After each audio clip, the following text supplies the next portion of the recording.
மாதவிக்கு வந்து நந்தினி மேலே இருக்க வெறுப்பு என்றைக்குமே போகாது போல இருக்கு. ஏன்னா இந்த குட்டிச்சாத்தான் மாதவி சேர்ந்துட்டு நந்தினி படாத பாடுபடுத்துவாங்க எப்போவுமே.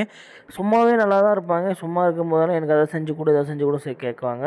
இப்போ நந்தினி இல்லாத பட்சத்தில் வந்து இப்போ கல்யாணத்தை தான் கேட்க போகிறாங்க வந்து. ஏன்னா கல்யாணம் வந்து இப்போது சாப்பாடு சமையல் செஞ்சிட்ருக்காரு. ஒரு 5 நிமிஷம் ஆகுமான்னு சொல்கிறாரு. அதை புரிஞ்சுக்காத மாதவி அவங்க ஸ்விக்கி ஜொமேட்டோவில் வந்து ஆர்டர் போடுறாங்க. என்னென்னா சிக்கன் பிரியாணியும் அது இதுன்னு சொல்லிட்டு நல்லா நான்வெஜ் ஐட்டமாக போட்டிருக்காங்க.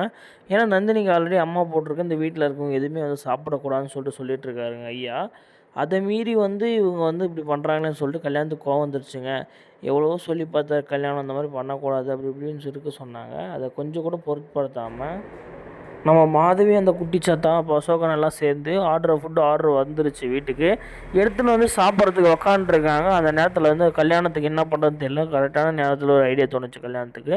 சும்மா சாமி வந்த மாதிரி சொல்லிட்டு கத்தி அருவாளை எடுத்து வச்சுட்டு ஒரு பாடுபடுத்தி விட்டாங்க 2 பேரையும்.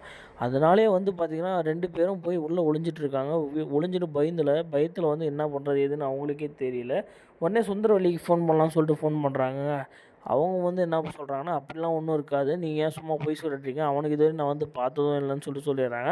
அந்த டைமில் வந்து நம்ம சூர்யாவும் வந்துடுறாருங்க. சூர்யா வந்து கல்யாணம் பெஞ்ச் மேலே படுத்துக்கிறத பார்த்துட்டு, கல்யாணம் என்ன ஆச்சு உனக்கு படுத்துட்டு இருக்கான்னு சொல்லிட்டு கேட்குறாரு. இதோட கதை வந்து நேத்தோட கதைங்க. நாளைக்கு ஒரு கதை ஆல்ரெடி ஒரு வீடியோவில் போட்டிருக்கேன். அடுத்த வீடியோ சந்திக்கலாம். பாய்.